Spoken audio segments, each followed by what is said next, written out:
2 between Twisted Minds and Onyx Philippines. 0-1 na po ang current score. Makakahabol nga kaya dito ang Twisted o tuloy-tuloy ang abante ng Onyx Philippines. Excited ako dito kasi kaka-approve ko lang nung Selena dun sa Selena GC. Pinik na pala kagad ni Super Prince. Oo. Nagmamadali, pre. Alam mo, I would say, no, based lang sa understanding natin, if this was any other team, medyo blunder pick yung pagkuha dito ni Super Prince ng Selena kasi nasagot sila ng glue and may lumabas kaagad na Faramis mula sa side ng Twisted Minds, essentially countering yung single target pick-up potential dito ng Onyx Philippines. Pero dahil nga siya kasi si Super Prince, Siya yan approved talaga yan kay Burrito. Being the Diba? monster mage that he is, di ba? And kanina sabi rin nila Umi, di ba? Kahit kung hindi pa meta, ginagamit na ito ni Super Friends. So what more right now para sa Onyx? Kinwestiyon din natin kung paano yung magiging galaw nilang for game 1. Pero they're proving their doubters wrong na nga lang din. And tulog tayo dito sa ating mga smart emblem sets din. Yeah, malaki yung dito, no, malaki yung presence honestly nung mga damage mula dito sa iba't ibang side. Even yung kay Kirk, meron siya dito yung attack speed na nakukuha niya mula sa kanyang tier 1 talent on the side of the Swift. Edith. So yung Swift ay magbibigay ng additional damage kapag nagamit niya yung kanyang Primal Wrath para pang takedown ng shields mula sa Netherrealm. Kaso siya yung unang binigyan. Yun na nga, ini-explain pa nga ni Follow Midnight yung kagandahan Pero ngayon naman, hahabol din. Ang ganda ng hatak mula kay HGC. Si Brusco ay makaka-atras. Down to 40% yung kanyang buhay. Pero ito na naman yung mga pana ni Super Prince. Kumukonekta na naman. Check ping Tumataas yung accuracy rate pero very accurate na sinabi natin si Kirk ang pwede talaga magbigay ng malaking damage. Kaya siya yung inuna. Oo, kasi siya yung, siya yung first problem dito ng Twisted Minds. Kapag natanggal nila yung Edith, let's say na medyo underwhelming yung gold na makukuha dito ni Kirk. Kapag pangit yung early game nung XP laner ng Onyx Philippines, medyo hit or miss yung kanilang lineup. Kasi si King Kong magpa-farm pa siya till the late game. Yung Pana, kailangan kumonekta alongside the Chain CC mula dito kay Brusco. And si Kelra, nakaharit naman siya. Meron siyang mid-game timing. Pero ang problema kasi nila dito is yung protective layers ng Twisted Minds. You have the glue na kayang-kayang humarap dito sa Harit kasi pwedeng niya i-dodge yung mga second skill, pwede niyang i-reset yung buhay niya. Tapos meron ka pang Netherrealm na kailangan intindihin. And vice versa, no? Para silang sibuyas, unti-unting pinipil off yung layers na yon. Pero jumping in, dito si Brusco. Okay, nakabula dito kay Kirk at si Brusco ay namatay. Pero si King Kong pa rin! Oh, Oh my gosh, grabe naman siya ba nakakuha nung pagong na iyon. Oh. Pero hindi siya tatandaran dito ni James. Pasok sa eskalera. And ngayon naman ay magiging puntiri ata nila yung purple kasi alam nila nag-red 3. Yep. Mainit ang dugo, ayaw tantanan. Nandiyan na nga lang din pagtalon nila James. Okay, si Haji naman ngayon yung maatras pero hindi naman Zaman Kailangan Force. din, oh. Sakto din yung pagbitaw ng Netherrealm. Ngayon bibitawan na ng Onyx Philippines lahat para maubos ang Twisted. Pero si James lamang ang naging kabayaran Pwedeng at nakuha pa ni umabol. King Kong. Yung Purple Bomb. Di pa pala tapos ang laban nito. Mayroon pa paghatok na gagawin. And Tempest of Blade ay nagamit na rin ni King Kong. Escalera ay mamamatay. Grabe yung pagabante ng Onyx. Ang ganda nung ang ganda nung concept on both sides. Actually, si MP The King, hindi siya nag-retry para makontest nila yung purple buff dito ni King Kong. Nagpadala sila ng 4 na members. Ang hindi inaasahan ng Twisted Minds, sila yung twinist ng Onyx. 2 minutes 40 seconds, nag-rotate kagad si Kelra papunta sa middle lane kasi alam nila may purple silang pinaglalaban. Ito ang totoong definition ng pamilya. Tsaka nakita natin kanina, na-explain mo na yun yung common weakness ng mga Ling users yung early na kinokontest yung purple. Oo, ginawang loading. Grabe, no? And yung dedication na meron din sila. Oop. Oy, Chinamis Slam nagamit. At Sakto. ngayon Shadow Kill. Na solo lamang ni Brusco yon at kailangan na kagad umatras si MP The King at bumalik doon sa kanyang pattern. Pero si Super Prince ayaw talagang tantanan ang mga miyembro ng Twisted Minds at ngayon ay may pagkalmang gagawin sa Land of Dawn. Okay, kanina pinafret natin na baka mahirapan si Supervise with the Selena kasi Faramis, nire-reset lang yung laban. Pero tila ba hindi nila iniintay yun yun kasi lang. ibang laban pala to. Ang hapdi naman nun at si MP The King. Pero may nilulutong abe. Alam niya ata na walang Shadow Kill Oh, wait lang Si James dito at si Hindi King Kong. mauhuli yan. May Mag-grab ba? Ayun na, nag-Tempest of Meron Blade pa na habang si Haji. Iko-commit niya ba yung mga skills niya dito? Hindi, inatras na muna niya. But still, yun yung reaction na gusto talaga ni King Koy. Makita na humabol sa kanya yung Twisted. Yeah, sa sa mga hindi masyadong aware kasi nagkaroon tayo ng 3 weeks, 'di ba, na hindi natin alam kung ano nangyayari sa ML, hindi natin alam kung ano nangyayari sa mga scrims. Pero itong Ling, narinig ko ay tumataas yung popularity. It's because of the fact na nung week 8, ang naghari talaga doon sa meta is yung Joy tsaka yung Hayabusa. Pero these two junglers kasi, essentially medyo lugi sila sa Ling. So ngayon nagkaroon talaga ng resurgence si Link, sabi ko sana si King Kong eh. Pero nagkaroon ng resurgence si Link pabalik. And ang kinagandahan sa kanya is momentum jungler siya. Yung matchup ng Link tsaka Hayabusa, actually medyo Hayabusa favored dyan. Pero pag lumamang kasi yung Link, mas Link favored din yung matchup. Kaya hindi nga nila hinahayaan malugi si King Kong. All in all, hindi napipigilan pa rin yung momentum niya even though the turtle ay nakuha naman ng Twisted. Ngayon, sa may bandang taas sa may lingon natin, 3 laban sa 4. Op. Conceal, nagamit ha, at umatras na muna dito ang Onyx Philippines. And gusto ko lang balikan yung sinasabi ni Midnight. Alam mo kasi si Midnight, Ling user yan. Oo, tagal Isa kong mga- hiningi yan eh. Isa sa Sado eh. mga batikan at veteranong Ling user. Sabi Kaya ko alam kasi, din eh. ang daming Hayabusa eh. Mag-Link kaya ako ngayon. Grabe, no? Diba? King Kong, may kangkong din. Oo. Oo, naalala mo pre, si Onis Kangkong. Diba? Onyx. Kanya yun, si Onis naman yung magiging target. Actually, may team kami ni Burrito eh. Oh, si Ako Super si Onis Cringe. Kangkong, si Burrito si Super Clear eh. Lahat ng wave kini-clear eh. Grabe yung Selena niya, no? Clear lang ng clear. Oo. Pero Si- ngayon, Saan yan? Tsaka si Super Mid. Hindi nagro-rotate yun eh. Ewan ko ba? pero eto pala yung kabaliktaran. Eto yung deuce kapag ka Selena ka. Grabe Yan. yung kalikutan na meron dito for Onyx Philippines. Pero ang nakikita nating trend, para sa Twisted, hindi naman sila super nalulugi. In terms of gold, pantay nga sila halos eh. Oo. Nagpapalitan nga sila eh. Oh. Nagpapasahan sila nung bola. O, sa'yo yung 50 pesos. O, akin yung 300. Diba? O, sa'yo na ulit yung 200. Palitan And lang. Ang ganagandahan dito is for Onyx Philippines, nababypass nila yung window na kung saan malakas dapat, theoretically speaking, yung Hayabusa tsaka Granger. Kasi itong dalawang to, yan yung dalawang hero na Skypiercer Enjoyer. Yup. So kapag nabypass mo yung time na wala yung threat ng Skypiercer, especially with the lineup of Onyx Philippines na scaling sa late game, ay pabor talaga sa kanila. And for Twisted Minds, hindi naman sa hinahayaan lang nila mag-farm dito yung Onyx Philippines. Ang problema kasi nila ngayon is ang daming trap na dinadaanan si Super Prince. Kanina pa siya super patrol dito for Onyx. Oh, pero ito, madadali ng trap. Okay, si Kirk ay Oh makakalimutan my din nagamit God! yung rat. Makakasama dito itong si James.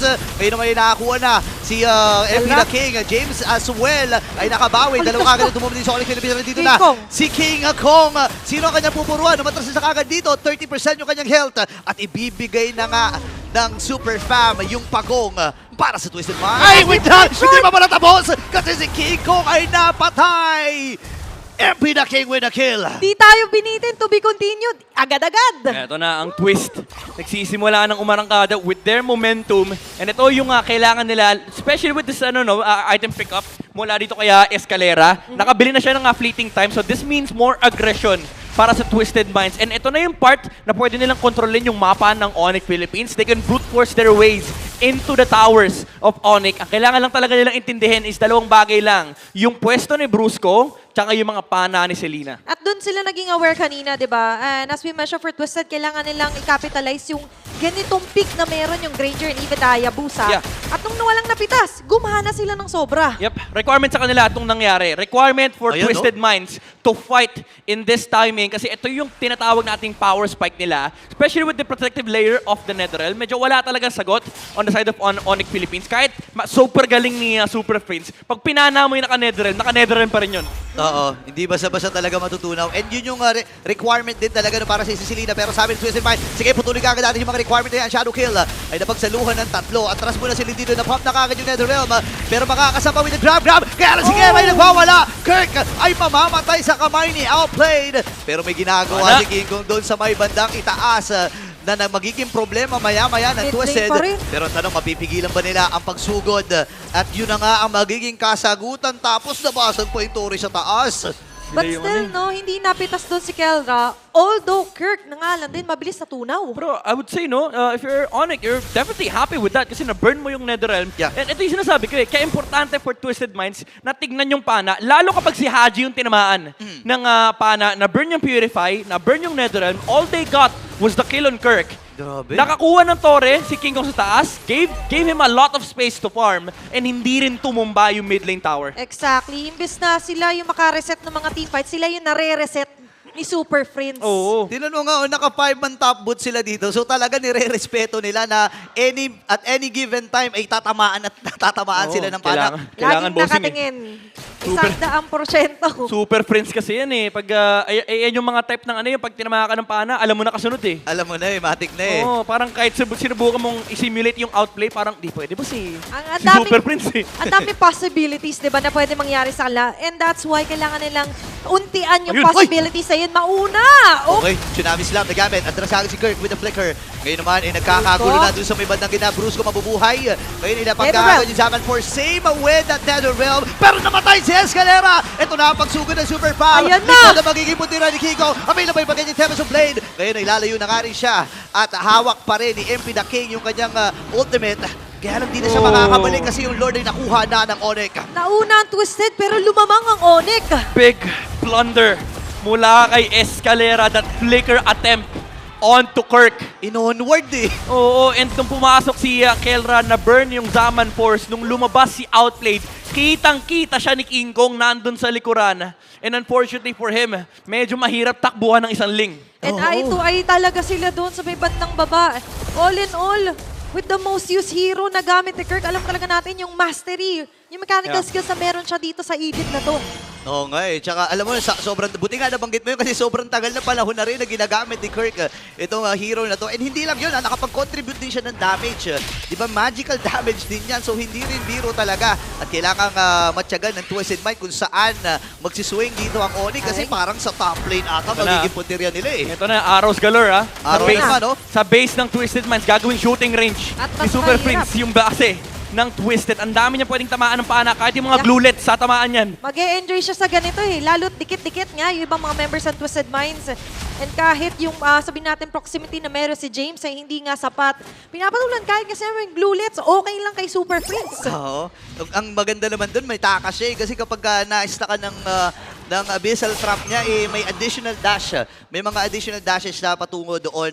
And medyo nagwo-worry lang ako kasi may pagkapos ng damage ang Onyx Philippines pagdating sa late game and kailangan nilang sagutin yung sustain power ng Twisted Minds. Yeah. I mean, in terms of yung 5v5 collision, na yung Zaman Force yung pinaka-reliable form ng damage output dito ng Onyx Philippines, tama kayo na medyo kapos, bitin yung DPS dito ng Onyx. Pero what they're superior at is yung individual skirmishes. Yun nga Na eh. yung Harit kayang Yun gumawa nga. ng sarili niyang away, tapos si King Kong may sarili siyang pinupuntahan sa likod ng Twisted Minds. And ang napapahamak dito, majority of the team fights na natalo ang Twisted Minds, si Outplayed kasi. Oo, si Outplay talaga. And para sa akin, no, Twisted Minds, kailangan lang nilang antayin siguro. No, hindi nila kakayanin pa na makipagsabayan at gumawa ng mga individual skirmish kagaya nga ng sabi mo, Midnight. Eh, no? Tsaka ang biggest factor talaga dito yung pag-iingat sa mga ganong pag-jump in ni Escalera. You Yes. mentioned na kung lugi nga onto the maximum damage dito ang Onyx Philippines, pero with what King Kong is doing, nahahati yung atensyon, nahahati yung mga magbibigay ng damage. Yeah, yan pa sila lamang, yung macro advantage Grabe, ng no? kanilang lineup. Having that Ling, yung mobility, ito yung ito yung tinatawag nating cross-map play na kahit sabihin nating nasa taas yung Ling, hindi mo pwedeng sabihin na, walang Ling dito sa bottom lane. Kasi sa RG, di ba, shot call yan na, Oo. oy, pwede tayo lumaban dito, walang Ling. Lalo kapag available yung kanyang pinch poise, aabot at aabot si King Kong sa kahit anong teamfight, saan mang lugar ng mapa. Kaya nga suddenly, kahit na mauna sa initiation, may makuha man na pick up ang Twisted Minds, pero with King Kong missing on to the map, laging may threat sa likod nila. Oo, nakakatakot dito kasi hindi alam ng Twisted Mind kung saan nanggagaling yung mga pana dito ni Super Prince. Ayun pa. Malarubi chan, bre. Nanigaski. Ayun, tinatama. Diba? Naninigaski. Nanigas yung mapa Naninigas eh. Nanigas Prince yan naman Prince siya naman, ikaw naman. Huwag mo naman patamain ng gusto. Pero ngayon, nasa hype na rin tayo ng pwedeng maging Lord Dance. 14 minutes into the game. Pero still, hindi nila alam kung nasaan si King Kong. Yan, nakasimula na yung top lane. They have to address this push. Kapag si MP the King, pwede sila mag-enforce Mag-rush na. ng 5v4. Ayan na, mamadali na nila. 18k yung buhay ng Lord na ito. Ngayon sabi na, sige, turn kaya tayo. Brusco, mamamatay ba? Hindi, nabuhay. Wala Uy, sila for nabutan! help, pero nakapatay pa rin si James. 4v5 ang magiging laban. Pero nakaflow sila doon sa may Sakit ni bandang Otto. gitna. Same with the top lane. And kailangan lang antayin ng Onyx to na gumalaw. And this time, for Twisted Minds, maganda yung ganun yung chase risk ni James. So what we're expecting more is yung ganun, bawasan James. yung mga damage or sabihin natin sobrang ng damage dito for Onyx. Grabe, kinakapos na sila dito. Pana! Inagaw pa yung purple pa. Oh, tumama yung pala. Oh, boy ba si Hajisi dito? Oh, wait wishing- lang. Boy pa. Wishing Lantern. Pwedeng umangat si King Kong, kitang-kita niya yan. Op, tatama na naman yung pana! Oh my gosh! 2 hits! Dalawang hits! Magiging tatlo! Tag-iisang hit para sa Twist! And Onyx Philippines! Malayang makukuha ang Lord na ito! Grabe yung Sigma! Nakatapok ba ng paano ng araw si MP? Grabe no, tinitingnan ko kanina si Hajis, hindi siya tinatantanan doon sa chase ng Onyx. And usually makikita sana natin yung palag na meron yung Twisted Mind, pero binuhusan ng malamig na tubig dun eh. Isang defiant sword lang si MP, daking nawala yung Hayabusa. Nabura sa mapa, and King Kong again. That split pressure na ginagawa niya dahil doon nakakita ng opening. Dito yung Onyx Philippines, tinamaan ng pana si Haji. And because of that, they didn't have the Netherrealm. Ngayon, ang Onyx Philippines kakatok sa mismong base ng Twisted Minds. Ang dala-dala nila dito ay depensa, labas sa opensa ng Sonics. Kumpletong 5 sa 5 naman ang depensa dito para sa Twisted Minds. But still, ang laking dagok nung traps as well. Siya kayong munti ka na mamatay doon sa Wishing Lantern passive. Yun na nga eh. Alam mo, ako yung naiinis eh. Kasi tinaman naman kada galaw ng Twisted Minds, may tinatamaan pa na si Super Prince. Yeah. Ano? Ang nakakabadot dito, kung yung si Haji, mainis siya kay Prince eh. Kumbaga, Malayo ito yung pwede mong i-unfriend sa Facebook eh. Kanina pa naka-target lock. Yung yung paramis kay Super Prince. Tsaka ano pa dito, hindi pa nga umaapak sa labas ng gate nila si Haji. Duguan na siya agad. Yun nga. Ang hirap ng sitwasyon na ito, pero again, hindi pa rin imposible para sa Twisted Minds. Kailangan lang nilang antayin yung pagkakamali na magagawa. Kaya lang yun yung mahirap eh, yung nag-aantay ka na ng pagkakamali. Oo, wala. Pag ganun, ang tawag ko ito, wala kang ganap sa buhay. Ang Walang hirap ganap dun, eh. hindi mo hawak yung tadhana mo, pero hawak ng Onyx! Ayun na, Ang mga setup! Brusco at mamamatay si Brusco doon sa naging tagpo na yon. Pero nakuha nila lahat ng inhibitor. Uy, nahuli. Nahuli din si Kirk. Pero mabubuhay ba siya? Parang hindi. Dahil kompleto ang grupo ng Twisted Minds para patumbahin. 2 ang namatay ha. Kailangan umatras ang Onyx dito. Gusto ko yung abang ni King Kong eh. Talagang nanood siya eh. Parang Dinilip lang eh. Susubukan akong tumulong ha, pero parang pangit eh. Tatry ko lang ha. Tatry ko lang. Parang di maganda yung ginawa niyo eh. Pero ngayon, para sa Twisted Minds, napabuti naman sa kanila yung gano'n. Kasi katulad kanina, hindi nila hawak kanining kapalaran nila. Pero Oo. may nahawakan sila.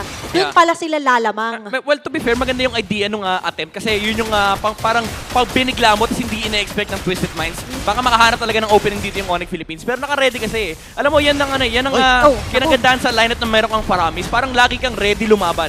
Any given time. So Yeah. for Twisted Minds, at that specific moment, parang hindi nila inisip na, okay, lumabas na yung Onyx dito. Lagi sila naghahanap ng opportunity. So hindi naman sa walang ganap dito yung Twisted Minds. They just have to find the key moment, yung right timing na may mapana sila dito sa side ng Onyx Philippines. Sa pag-aantay, kailangan nilang limitahan yung medyo napauwi tayo doon, Burrito, kay Escalera. Yung tidal strike niya medyo nag-miss out doon. Pero okay lang din kasi di pa naman ready din to pick off ang Onyx sa kanila. Oo, at ganda rin kasi ng timing ni Kelray. Alam niya na any moment ay merong susugod sa kanya. Well, available naman yung Purify niya, so any moment din talaga, Pwede makakaligtas. Ready siyang tumakas. Pero ito na yung mahirap na parte. Lahat ng base turrets ay basag sa Twisted. Oops. Tapos kontrolado pa nila yung wave, di ba? Pangatlong Lord na itong ilalaban ng Onyx. Lalabas ng konti sa base ng Twisted Minds. Sa kabilang angulo naman ay tila nagkakagulo din si James and even Conceal. Brusco. Conceal. Naiipit. Nandiyan ang fist break. May flicker May flicker sa Escalera. Meron bang madadali? Okay, Wala. nag-aabang lang Okay. siya. Okay, na-burn yung concede. Not sure kung alam ng Onyx Philippines na nagamit na ba yung Aray. concede. Yan na naman yung Tumama pana. na naman yung Abyssal Yung bot, Arrow. yung bot. Nakaslow push yung bot. At yung mid. Yung bot at yung mid. Kailangan mag-react dito ng Twisted. Ako. Inilaban ba nila ito? Ayaw pa Malayo! ulit! Pero papasukin na kagad ni Bruce Lee ng Examine Force. Andito naman Abyssal Arrow. Ay! Tumama na naman. King May Kong! kasamang trap. Likod ang puntirya. Andito na naman yung Abyssal Oh my Arrow. goodness! Connecta kay Outplayed. Sa likod Apat pa! na miyembro ba ang tutumba? Oh, Yes, no! sir! Si MP na lang ang natitira at wala na ata siyang aabutan pa dahil ang Onyx Philippines match point na! Another powerful play! Game win para sa Onyx Philippines! Grabe! Iba ang dating ng Selena ni Super Prince. GC approved mula kay Burrito. Ibang klase. Marami na ako